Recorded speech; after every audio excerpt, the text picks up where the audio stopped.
15-16 तो वो हॉस्पिटलाइजेशन है जो मतलब मैंने नोटेड है। दर्द होना स्टार्ट हुआ तो मैंने कुछ पेन किलर्स खाए पर वो इतना इफेक्टिव नहीं हुआ। 4 o'clock मैंने अपनी वाइफ को कहा कि मुझे बहुत इंटेंस पेन हो रहा है, बहुत ज़्यादा पेन हो रहा है और मुझसे चला भी नहीं जा रहा। मतलब मुझे सीधा चलने में प्रॉब्लम होती है कि झुकना पड़ रहा था। स्टिच करके लगाते हैं वो लगा था, 4 ड्रेनेज थे और वॉशरूम के लिए पाइप थी। तो मैं 7 दिन तो मतलब एक साइड भी नहीं हिल सकता था, ना उठ भी नहीं सकता था।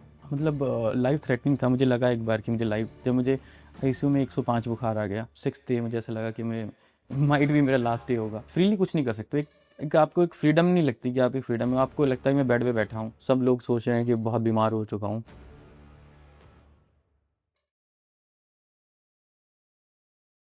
आपका तो अभी ट्रीटमेंट कंप्लीट हुआ ना 1 साल? हाँ, अभी जल्दी कंप्लीट हुआ है ना? 1 साल हो गया। हाँ, 13 अटैक आया आपको? 13। मेरा नाम नीरज ठाकुर है। बेसिकली मैं दिल्ली में रहता हूँ अभी और हिमाचल से बिलोंग करता हूँ। मैं दिल्ली में एक्सेस में जॉब करता हूँ और मेरी फैमिली में मेरी वाइफ, मेरी मदर और अभी रिसेंटली मेरे ट्विंस हुए हैं, 2 बच्चे हैं, बेटा और बेटी। ऐसे। जी। और एज कितनी है आपकी? मेरी एज 32 ईयर्स है। 32 है। जी। ठीक है। और आपका पेनिक्लेटिस का ट्रीटमेंट को अभी 1 साल कंप्लीट हुआ है। हाँ, 1 साल 10th फेब को 1 साल हो जाएगा। अभी तबीयत कैसी है? तभी ठीक है। एकदम बढ़िया। हाँ, फार और बेटर है। पिछले 1 साल में कोई अटैक आया? नहीं, ऐसा कोई मेजर अटैक कोई कुछ नहीं हुआ। डराने वाला इंसिडेंट ऐसा लगता है कई बार कि आपको ब्लोटेड फील हुआ है या आपको ऐसा कुछ हुआ है, बट वो बहुत माइनर से हैं क्योंकि मुझे 16 बार पहले हो चुका है। तो मैं डिफरेंशिएट कर सकता हूँ कि कौन सा चीज़ अटैक है, कौन सा नहीं है। ठीक तो है। मुझे लगा कि वो अटैक नहीं है। और सबसे पहला अटैक कौन सी ईयर में आया था? मुझे सबसे पहले 2021 में अटैक आया था जो इसके लिए मैं हॉस्पिटलाइज हुआ था मणिपाल हॉस्पिटल में। ओके। तो मुझे तो एक और चीज़ बताओ कि एक बार अगर आपको बहुत सिंपल लैंग्वेज में समझाना हो किसी को कि पेनिक्लेटिस क्या होता है, तो आप कैसे समझाओगे? आपकी ओवरऑल अभी, क्योंकि आपका ट्रीटमेंट भी कंप्लीट हो गया है, तो अभी आपकी क्या समझ विकसित हुई है इसके बारे में?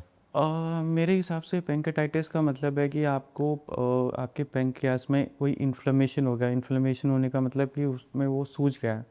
सूजना मतलब कि उसमें स्वेलिंग हो गई है और उस कारण अगर आप कोई भी फूड इनटेक करते हैं या कुछ भी करते हैं ड्यूरिंग आपको अटैक है तो आपको बहुत पेन होता है। मतलब अगर आप पानी भी पिएंगे तो आपको और दर्द होगा। तो जो मैंने इसका देखा कि इसको कॉज जो बेसिकली इसके कॉज तो काफ़ी अलग अलग कॉजेज़ हो सकते हैं, पर मेरे केस में मुझे इडियोपैथिक पेंकाटाइटिस है। मतलब इसका कोई कॉज नहीं है जो डायग्नोस हुआ था। और जो इसका सबसे बड़ा कारण है जो इसका ठीक होना भी और ख़राब मतलब कि होना भी, वो आप क्या खाते हैं, आप किस तरह लाइफस्टाइल आप फॉलो करते हैं, वो सबसे बड़ा रीज़न इसका यही। नॉर्मली वो ऐसा दिन था कि मुझे लगा कि मुझे पेट में थोड़ा थोड़ा abdominal तो कुछ प्रॉब्लम हो रहा है, मतलब दर्द हो रहा है। तो पहले मेरा अपेंडिक्स का ऑपरेशन हो चुका है एट एज ऑफ 7 मेरा। तो मुझे पता था कि ये नॉर्मल दर्द नहीं है। तो हम हॉस्पिटल गए। हॉस्पिटल में जब मैं हॉस्पिटलाइज हुआ तो डॉक्टर जो थे मेरे, उन्होंने कहा कि आपको कुछ दिन बाद, क्योंकि इन्होंने मुझे एनपीओ पे रखा बिना पानी के बिना खाने के, कुछ 2 दिन रखा। तो आफ्टर 2 डेज़ उन्होंने मुझे कहा कि आपको पेंकेटाइटिस हो गया है, एक्यूट पेंकेटाइटिस हो गया है। और फिर हमें पता लगा कि हमने पढ़ा कि पेंकेटाइटिस के बारे में। उसके बाद फर्दर अटैक भी आते रहे, बट वो फर्स्ट इंसिडेंट था जब हमें पता लगा कि मुझे पेंकेटाइटिस हो गया है। और जब आपने पेनिक्लेटिस के बारे में पढ़ा, जी। तो तब आपका ओवरऑल क्या सोचा आपने तब? जब आप पेंकेटाइटिस के बारे में मैंने पढ़ा तो पहले तो मुझे मतलब जब आप गूगल पे पढ़ते हैं तो बहुत सिंपल सी लैंग्वेज में बताता है कि इन्फ्लेमेशन है। पर आप जब बहुत ज़्यादा डीपली पढ़ते हैं तो आपको पता लगता है कि इसके क्या क्या नुकसान भी हैं और क्या क्या आपको प्रॉब्लम हो भी सकती है। आप पढ़ते हैं कि आपकी लाइफ जो आपकी लाइफ का जो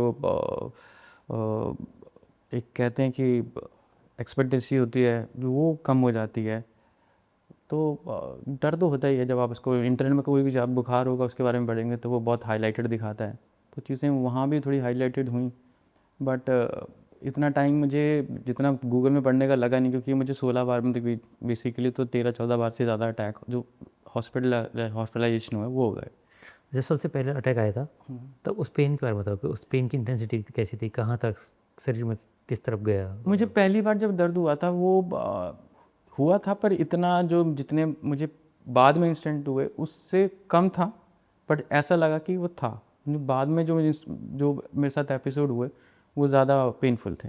सबसे पेनफुल कौन सा एपिसोड था? सबसे ज़्यादा पेनफुल था मेरे लिए 23 मार्च 2022, जब मुझे मतलब मेरी मैरिज को एक महीना ही हुआ था। तो मैं ऑफिस जाना था, मुझे सुबह ऑफिस जाना था, संडे था मेरे ख्याल से। तो मतलब संडे रात को मुझे दर्द होना स्टार्ट हुआ, तो मैंने कुछ पेन किलर्स खाए रात को, पर वो इतना इफ़ेक्टिव नहीं हुआ। तो 4 o'clock मैंने अपनी वाइफ़ को कहा कि मुझे बहुत इंटेंस पेन हो रहा है, बहुत ज़्यादा पेन हो रहा है और मुझसे चला भी नहीं जा रहा, मतलब मुझे सीधा चलने में प्रॉब्लम होती है, क्योंकि झुकना पड़ रहा था। तो मेरी वाइफ़ ने, मतलब मैं और मेरी वाइफ़ ही थे, मेरी मदर घर मतलब होम टाउन में थे। तो मेरी वाइफ़ ने मेरे ब्रदर इन लॉ को फ़ोन किया, तो वो मुझे हॉस्पिटल लेकर गए। हॉस्पिटल में जब मैं गया तो इमरजेंसी में गया, इमरजेंसी से उन्होंने मुझे सीधा ही पहले रूम में शिफ्ट किया। पर रूम में शिफ्ट करते ही मुझे ना वॉमिटिंग स्टार्ट हो गई, बहुत एक्सेसिव वॉमिटिंग स्टार्ट हो गई। उसके बाद उन्होंने मुझे आईसीयू में शिफ्ट कर दिया, तो मैं वहाँ 7 डेज़ आईसीयू में रहा। अच्छा। मतलब वो मेरे इंटेंस पार्ट था, मतलब उस टाइम पे वो मुझे फेंटानाइल दे रहे थे, सेडेक्टिव ड्रग है। तो आपको पता नहीं है दिन है या रात है जब आप खोलते हैं। बट जब मुझे ये पता लगा कि मुझे आईसीयू में जब होश आया, तो मुझे पता लगा कि मेरा पेट बहुत फूल चुका है, मेरा पेट बहुत फूल चुका है और मैं आईसीयू में हूँ। और मतलब सांस लेने में प्रॉब्लम था मुझे। तो जो डॉक्टर थे आईसीयू के, उन्होंने मुझे बताया, मतलब कि मैं अल्ट्रासाउंड, मतलब कि एमआरसीपी के लिए लेके गए मुझे वो, कि मुझे क्या हुआ है। तो एमआरसीपी में जब मेरे को लेके गए तो मुझे ऑक्सीजन के साथ लेके गए थे। तो जब उन्होंने मुझे एमआरसीपी में डाला तो मुझे बहुत एनजाइटी हो गई, तो एमआरसीपी भी नहीं हुआ। पर जैसे मुझे वो एमआरसीपी से मतलब आधे टेस्ट में बाहर लेके आए, तो जो आईसीयू के डॉक्टर थे, उन जो मेजर वहाँ पे जो हेड थे, उन्होंने कहा कि एक बार इसका अल्ट्रासाउंड करते हैं। उन्होंने आईसीयू में मेरा अल्ट्रासाउंड किया, मतलब मशीन लगाई। तब उन्होंने डिटेक्ट किया कि मुझे फ्लूइड भर गया, फ्लूइड भरता जा रहा है। तो उन्होंने कहा कि आपको ड्रेन करना पड़ेगा। तो उन्होंने एक यहाँ पे नीडल पंच की, यहाँ पे की, एक यहाँ पे, एक यहाँ पे की। तो वो 4 पंच की और फिर वो सेटल डाउन, मतलब उन्होंने पानी निकाला। तो पेट जो था वो फूलना जो था वो थोड़ा कम हुआ। बट प्रॉब्लम बहुत थी, क्योंकि मैं 1 हफ्ते से बेड पे सीधा लेटा हुआ था और मुझे ऑक्सीजन लगी हुई थी। मुझे एक वो लगाते हैं, क्या कहते हैं इसके लिए, क्या एक यहाँ पे वो लगता है, मतलब कि कैनुला नहीं होता, वो स्टिचेस होते हैं, वो स्टिच करके लगाते हैं, वो लगा था। 4 ड्रेनेज थे और वॉशरूम के लिए पाइप थी। तो मैं 7 दिन तो मतलब ऐसे भी नहीं हो सकता था, एक साइड भी नहीं हिल सकता था, हम ना उठ भी नहीं सकता था, वैसी प्रॉब्लम थी। बहुत मुश्किल टाइम था वो। मतलब लाइफ थ्रेटनिंग था। मुझे लगा एक बार कि जब मुझे आईसीयू में 105 बुखार आ गया एक दिन 6th डे, मुझे ऐसा लगा कि मैं माइट भी मेरा लास्ट डे होगा, मुझे ऐसा फील हुआ। तो उसके बाद ठीक हुआ नॉर्मल। उन्होंने कहा कि आपको मुझे मोशन हो गया एक बार, 6 डे में मुझे शाम को मोशन हो गया था। उन्होंने कहा कि अगर आपका एक बार बाउल मूवमेंट चल पड़ेगा then it will be okay. तो उन्होंने 7th डे में मुझे फिर शिफ्ट कर दिया था जनरल जो रूम में। Got it. और जब वहाँ से आप कितने कितने दिन बाद डिस्चार्ज हुए? मैं वहाँ से लगभग 20 दिन बाद डिस्चार्ज हुआ था। और उसके बाद आपने पैंक्रियाटिस के बारे में फिर से कुछ पढ़ा होगा थोड़ा बहुत? और उसके बाद मैंने पढ़ने का टाइम इसलिए नहीं मिला, क्योंकि जैसे ही मैं वहाँ से आया और पढ़ तो मैंने बहुत, जनरली हर आदमी गूगल करता है आजकल, तो मैंने उसके बारे में पढ़ा, पर मैं इतना सोचा नहीं मैंने उसके बारे में। उस टाइम तक नहीं सोच रहा था मैं। इस टाइम तक ये सोच रहा था कि मेरी अभी शादी हुई है, मैं कैसे normal life, back to normal life हो जाऊँ। पर हुआ क्या कि जैसे ही मैं इतना बड़ा इंसिडेंट ये मेरे साथ हुआ, उसके अगले नेक्स्ट मंथ ही मेरे साथ फिर से वो हो गया। फिर उसके नेक्स्ट मंथ फिर हो गया, फिर उसके नेक्स्ट मंथ फिर हो गया। मतलब वो हर मंथ इतना होता रहेगा कि खुद को लगने लगा कि ये दर्द तो नहीं है, मतलब दर्द एक अलग पार्ट है, पर आपको साइकोलॉजिकली अगर बार बार हॉस्पिटलाइजेशन होना है तो आप, बट ऑब्वियसली इंश्योरेंस उस समय आप ओवरऑल लाइफ के बारे में और सब चीज़ों के बारे में, डिप्रेशन फील होता है आपको, बहुत डिप्रेशन फील होता है आपको, लगता है कि आप नॉर्मल नहीं हो। ये फील होता है कि आप कुछ खा नहीं सकते हो, आप लोगों की तरह मतलब फ्रीली कुछ नहीं कर सकते। एक आपको एक फ्रीडम नहीं लगती कि आप एक फ्रीडम है, आपको लगता है मैं बेड पे बैठा हूँ। अब सब लोग सोच रहे हैं कि बहुत बीमार हो चुका हूँ, और ख़ुद को फील लगता है कि मैं बहुत बीमार हो चुका हूँ। तो मुझे मतलब ये जब इतने इंसिडेंट्स हुए तो मुझे लगा कि मैं सच में बहुत बीमार हो गया हूँ। फिर आपने क्या क्या ऑप्शंस ट्रीटमेंट के मतलब ट्राई किए, क्या क्या सोचा? मैंने दिल्ली में सारे डॉक्टर्स के पास किया, जो बड़े बड़े मतलब गैस्ट्रोलॉजिस्ट होते हैं, मैंने खाया था। इंडिया के सबसे बड़े गैस्ट्रोलॉजिस्ट बैठते हैं। मेरे जो डॉक्टर हैं जो एलोपैथी के हैं वो बहुत अच्छे हैं, उन्होंने जो तक मेरा जितना भी ट्रीटमेंट एलोपैथी में चला उन्होंने किया है, तो वो हैं। और काफ़ी जगह हमने ट्राई किया मतलब दिखाने का कि क्या ऑप्शन हो सकते हैं, क्या मेरा गॉल ब्लैडर रिमूवल भी हो चुका है, वो स्लश था उसमें, तो वो ऑप्शन भी था। हमने वो भी सोचा कि अगर हम सेक्रीफाइस कर देंगे गॉल ब्लैडर को तो मे बी इस प्रॉब्लम से थोड़ा सा छुटकारा हो जाएगा, लेकिन वो भी नहीं हुआ। मतलब वो 7 महीने तक वो प्रॉब्लम ठीक रही आफ्टर गॉल ब्लैडर रिमूवल के, बट 7 महीने के बाद वो इंसिडेंट फिर होने लगे। पर जब अब होने लगे मतलब 7 महीने बाद वो इतने इंटेंस होने लगे कि अब आप रूम में नहीं शिफ्ट होते, आप इमरजेंसी से सीधा आईसीयू में जाते हो। मतलब वैसे इंसिडेंट्स होने लगे तब। फाइनेंशियली बर्डन बहुत बड़ा हुआ इसका सबका।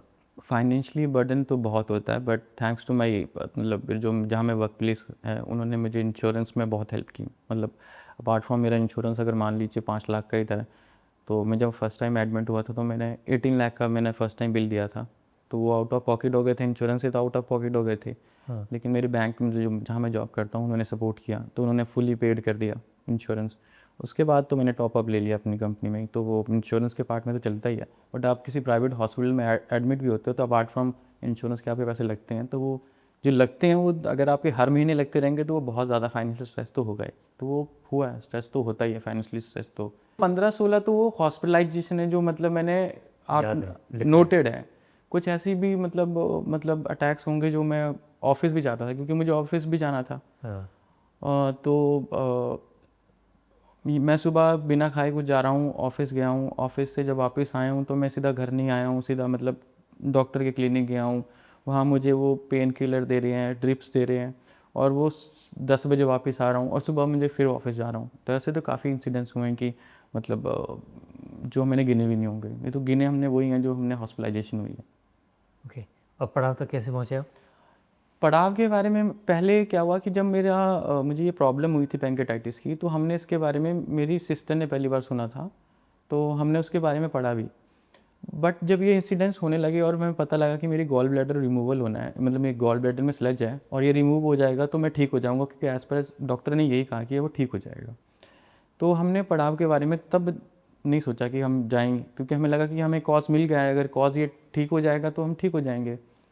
जब वो कॉज ये था कि गॉल ब्लैडर में स्लज था, तो वो जैसे हमने ये लैप्रोस्कोपी होती है, लैप्रोस्कोपी कराई, तो लैप्रोस्कोपी कराने के बाद नहीं हुआ, 7-8 महीने तो नहीं हुआ, पर उसके बाद जब हुआ इंटेंस होने लगा, तब हमने पड़ाव के बारे में और ज़्यादा उसके बारे में मतलब पढ़ने लगे, रिव्यूज़ देखने लगे, वीडियोज़ देखने लगे। काफ़ी लोगों के जो स्टोरीज़ थी जो उनकी स्टोरीज़ अपनी स्टोरीज़ की तरह लगने लगी। तो हमने फिर फाइनली डिसाइड किया, जब मुझे लास्ट एपिसोड हुआ था जो 1 साल पहले 1 जनवरी 2025 को, जब गॉल ब्लैडर रिमूवल हो गया मेरा, जब गॉल ब्लैडर रिमूवल हो गया तो मुझे लगा कि मुझे अटैक नहीं होगा। तो उसके बाद जब ये अटैक हुआ तो हम जब डॉक्टर से मिले तो डॉक्टर ने कहा कि हमने डॉक्टर से पूछा कि सर अब क्या कॉज है, क्योंकि अगर गॉल ब्लैडर भी रिमूव हो चुका है तो अब ये होने का कॉज क्या है। देन उन्होंने पहली बार एक टर्म मतलब इंट्रोड्यूस की हमारे सामने कि आपको इडियोपैथिक पैंक्रेटाइटिस हो गया है। तो हमने पढ़ा इडियोपैथिक पैंक्रेटाइटिस के तरह, नॉर्मल लोगों की तरह गूगल किया कि इडियोपैथिक पैंक्रेटाइटिस क्या होता है। तो वहाँ से पता चला कि इडियोपैथिक पैंक्रेटाइटिस का मतलब होता है कि कोई कॉज नहीं है, नो कॉज है, मतलब वो कैसे भी हो सकता है। फिर डॉक्टर ने कहा कि आपको या तो इडियोपैथिक में या हेरिडिटी प्रॉब्लम हो सकती है, जेनेटिक हो सकती है, पर हमने जेनेटिक का टेस्ट कराया तो जेनेटिक भी नहीं था, बट जो कॉज निकला वो ये था कि वो इडियोपैथिक ही है। तो फिर हमें लगा, जब डॉक्टर ने एक लास्ट में एक वर्ड यूज़ किया कि माइट बी आप अनलकी हो, तब आपको ये प्रॉब्लम है। तब हमने ये सोचा कि मेरे दिल में ये बात आई कि अगर को लगता है कि जिसने मेरा ट्रीटमेंट करना है उसको लगता है कि मैं अनलकी हूँ, उसको कॉन्फिडेंस नहीं है, तो मैं एलोपैथी नहीं करेंगे। तो मैंने एलोपैथी फिर हमने टोटली छोड़ दिया, फिर हमने टुवर्ड्स द आयुर्वेदा हमने ट्राई किया। क्योंकि जब आप लोगों को सुनते हो, जैसे आप मेरे बारे में भी कोई सुनेगा वीडियो देख के, मैं भी किसी की वीडियो देख के आया हूँ, तो वो अगर मेरी वजह से किसी को अगर फ़ायदा होगा, जैसे मान लीजिए अभी जो सर अभी जिनसे हमें मिले थे, ये जो सर थे, मैंने इनकी वीडियो देख के आया था। हाँ सर, जो हर्ष सर हैं उनकी वीडियो देख के आया था। तो उनकी जब वीडियो देख के आया मुझे लगा कि मेरी स्टोरी है, जब मुझे लगा कि मेरी स्टोरी है, तो मुझे और कॉन्फिडेंस आया, और तब हमने डिसाइड किया कि हमें जाना चाहिए। और आयुर्वेदा का कि ये चीज़ है कि आप एलोपैथी ट्रीटमेंट करता है वो शॉर्ट टर्म करता है, आयुर्वेदिक जो ट्रीटमेंट करता है वो उसके लिए लगता भी लॉन्ग टर्म, थोड़ा टाइम लगता है, पर उसका जो इफेक्ट होता है वो भी आपको लॉन्ग टाइम ही रहता है। रूट कॉज को ख़त्म करता है। एग्जैक्टली। फिर आपको आपने पड़ाव में कॉल किया, हमने पड़ाव में पढ़ाव आए। को पड़ाव में किसके साथ आए थे आप? मैं अपनी मदर के साथ आया था, पढ़ाव अपनी मदर के साथ आया था। और उसके बाद हमने वहाँ पे 21 दिन रहे। वहाँ पे हमने जाना कि कैसे कैसे क्या आपको खाना चाहिए, क्या नहीं खाना चाहिए, कैसे आपको लाइफस्टाइल फॉलो करना चाहिए, आपको कब सोना चाहिए, कब उठना चाहिए, कितना पानी पीना चाहिए, कब पानी पीना चाहिए, और जो मेडिसिन है वो कैसे लेनी चाहिए। तो हमने वो सारी चीज़ें 21 दिन में। और पड़ाव में मतलब कौन से दिन पे, कौन से पॉइंट पे आपको आके ऐसा लगा कि मैं सही जगह आ गया, मैं ठीक हो सकता हूँ? क्योंकि आप बड़े दर्द से गुजरे आप तो। हाँ, जब पहला दिन था, जब मुझे याद है जब मैं पहले दिन गया था सब बाहर बैठे थे। मतलब पहले दिन जब वहाँ पे लॉन में बैठे थे तो मुझे पहली बार ऐसा लगा कि मैं दुनिया में अकेला नहीं जिसे ये बीमारी है, पहली बार। मगर अगर आपको 1000 लोगों या 1 लाख लोगों के बीच में लगेगा कि आपको ये प्रॉब्लम है तो आपको बहुत डिप्रेस फील होगा। बट आपको लगेगा कि नहीं, ये इतनी अनकॉमन डिजीज़ नहीं है। ये अगर लोगों को लगे कि इतनी अनकॉमन है, मेरे को कुछ लोग मिले जिन्होंने बातें शेयर की, डिस्कशन किया, तो लगा नहीं ये इतनी अनकॉमन नहीं है और ये क्योरेबल है। और जैसे लोग बातें कर रहे हैं, अपने एक्सपीरियंस बता रहे हैं, तो कॉन्फिडेंस बिल्ड होता है कि नहीं, मतलब आप अकेले नहीं हो। अकेले नहीं।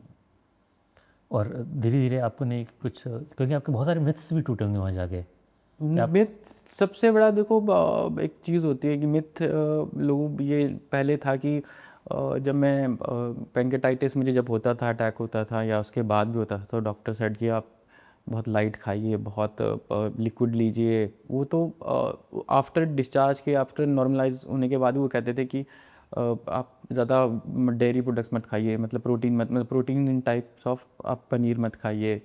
तो जब वहाँ मैं पहुँचा तो वो चीज़ें देखी कि सब सब खाया जा सकता है, लेकिन एक लिमिट के साथ और एक तरीके के साथ। पहले जो हमने सुना था कि एक अमर्द मेडिसिन होती है, एक दवाई होती है, वो सबसे ज़्यादा इफ़ेक्टिव होती है। तो वो आपको मलाई के साथ लेनी होती है। फॉर द फर्स्ट 2-3 डेज़ आपको मलाई के साथ लेनी है, फिर बाद में आपको वो नॉर्मली पानी के साथ स्टार्ट हो जाती है। तो जब हमारा सेकंड लास्ट डे था पड़ा में, तो हमें वहाँ विज़िट कराया गया, जो औषधिशाला थी वहाँ पे हमें विज़िट कराया गया। हमें बताया कि कैसे दवाई बनती है। हमने देखा उसका प्रोसेस को 4 साल लगते हैं। उस प्रोसेस को बहुत मतलब रिफ़ाइन करके किसी चीज़ को, मर्करी को रिफ़ाइन करके वो चीज़ मेडिसिन बनती है। तो वो एक कॉन्फिडेंस आपको लगता ही है कि कोई चीज़ आपके लिए बन रही है, वो 4 साल से बन रही है, तो वो इफ़ेक्टिव तो होगी। और जो वैद्य जी हैं, वैद्य जी के शिखा जी हैं, शिखा जी के बाद तेंदु जी हैं, उनसे पहले उनके फादर जी ये देखते थे। तो उन्होंने जब मेडिसिन बनाई थी तो बट ऑब्वियसली है कि वो इतनी इफ़ेक्टिव होगी तो इतनी इतनी जनरेशन से पास ऑन हो रही है जो अगर चीज़ है, तो उसमें इफ़ेक्ट तो होगा ही। ओके। और आपने कौन सा रूम, प्राइवेट रूम लिया था या कौन सा रूम प्राइवेट लिया रूम था? लिया था तो आपकी मदर आपके साथ थी। जी। तो आपका ओवरऑल 21 दिन का वहाँ पे कैसा था? अच्छा लगा? अच्छा एक्सपीरियंस था। क्योंकि मैं जिस, मतलब आप बोल सकते हैं कि स्टेट ऑफ माइंड में था जब मैं पढ़ाई से पहले, जब जिस स्टेट ऑफ माइंड में था, क्योंकि मैं जब हमने डिसाइड किया था तो उस टाइम मैं टोटल ब्रेक डाउन हो चुका था। मतलब मुझे लगता था कि मुझे बहुत बड़ी बीमारी हो गई है, ये क्योरेबल नहीं है, मैं ऐसे ही रहूँगा, मैं कुछ खा नहीं पाऊँगा, मैं मतलब नॉर्मल लाइफ नहीं जी पाऊँगा, मुझे उस टाइम ये लगा था। बट जब हम पड़ाव में गए तो 21 दिन ऐसा लगा कि मैं सब कुछ खा भी सकता हूँ। उन्होंने वे में बताया कि आप कैसे जी सकते हैं, और थोड़ा माइंड रिलैक्स भी हुआ क्योंकि कुछ थेरेपीज़ भी उन्होंने मेरे को दी, क्योंकि थेरेपीज़ भी थी वो भी ली। और जब ये सारा कंप्लीट हो गया तो बाय गॉड ग्रेस मुझे कोई प्रॉब्लम नहीं हुई तब से अब तक। Got it. जैसे जब पड़ाव से वहाँ से आते हैं 21 दिन के ट्रीटमेंट के बाद, तो कुछ चेंजेस आपने देखे होंगे बॉडी में, जैसे आपने भी बताया। हाँ, जब मैं पड़ाव में पहली बार आया था, जब मैं वैद्य शिखा जी से मिला था, मेरा वेट 90 kg था। तो डॉक्टर वैद्य शिखा जी ने बोला था कि आपको आपका वेट लॉस करना है। तो अब मैंने 73 तक अपना वेट लॉस कर लिया, मतलब 17 kg मैंने ड्रॉप किया अपना वेट, क्योंकि मेरा वेट ज़्यादा था according to my height, BMI के हिसाब से मुझे 73 करना था। तो मैंने वो वेट भी मेंटेन कर लिया है, जो मुझे अपने बॉडी चेंजेस लगे। बॉडी उस डाइट की वजह से मेरी, और ये सारा जो मेरा प्रोसेस था उसकी वजह से बॉडी लाइट हो गई और थोड़ा मैं एक्टिव भी हो गया। मेरे बैक पेन था वो भी चला गया, मतलब ड्यू टू वो तो वेट की वजह से था, वो भी ठीक हो गया और ना कोई अटैक्स हुए। और जो पड़ाव के बाद जो बोला होगा कि पूरे साल किस तरीके से आपको खाने का रूटीन बनाना है, उससे आई थिंक पूरी फैमिली की भी थोड़ी हेल्थ इंप्रूव हुई होगी, तो उसका देखिए उसमें सबसे बड़ी चीज़ है, मतलब जो पेंकेटाइटिस में अगर मतलब कोई इफ़ेक्टिव चीज़ है, मेडिसिन तो है ही है, लेकिन जो सबसे इम्पॉर्टेंट चीज़ दूसरी है वो आपकी डाइट है कि आप क्या खाते हो, किस समय खाते हो और कैसे खाते हो। तो उसमें जो मेरी फैमिली का सपोर्ट था, मेरी मदर का, मेरी वाइफ का, और उनका जो सपोर्ट था कि मैं हर अपनी डाइट को कभी तोड़ूं नहीं, फॉलो करूं, उसके लिए वो मतलब मैं सुबह 7 बजे ऑफिस चला जाता हूँ सुबह, वैसे तो मैं 7 बजे खाना खा के जाता हूँ। तो मेरी मदर सुबह उठती हैं, वाइफ उठती हैं, सब एकदम ये चीज़ वो करते हैं कि मैं अपनी डाइट को मिस ना करूं, जो जैसी डाइट है वैसा ही खाऊं। तो उन्होंने एक साल बहुत मतलब स्ट्रगल किया है मेरे साथ। मुझे सिर्फ इतनी चीज़ कहनी है कि अगर किसी को लगता है किसी को पेंकेटाइटिस हो गया है तो उसे सबसे पहले तो अपनी जो सोच को है वो नेगेटिव नहीं करना चाहिए, और दूसरा सबसे पहली बात है कि उनको पड़ाव से कांटेक्ट करना चाहिए, पड़ाव में आना चाहिए लोगों को, यहाँ मतलब ट्रीटमेंट लेना चाहिए, क्योंकि एज पर एज अगर कोई कहीं भी गूगल कर ले, एलोपैथी में कोई ट्रीटमेंट पेंकेटाइटिस का है ही नहीं।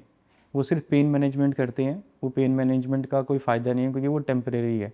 आप अगर आज आपको अटैक होता है, वो 5-6 दिन आपको हॉस्पिटल में एनपीयू पे रखेंगे, पेन किलर्स और एंटीबायोटिक्स में। एलोपैथी में या फिर आप 6 दिन बाद फिर वैसे नॉर्मल हो जाओगे, आपको फिर से प्रॉब्लम हो जाएगी, तो आपको फिर पेन मैनेजमेंट करना पड़ेगा, तो वो रिपीट होता ही रहेगा। तो इससे बेटर है कि आप रूट कॉज के लिए पड़ाव में आएँ।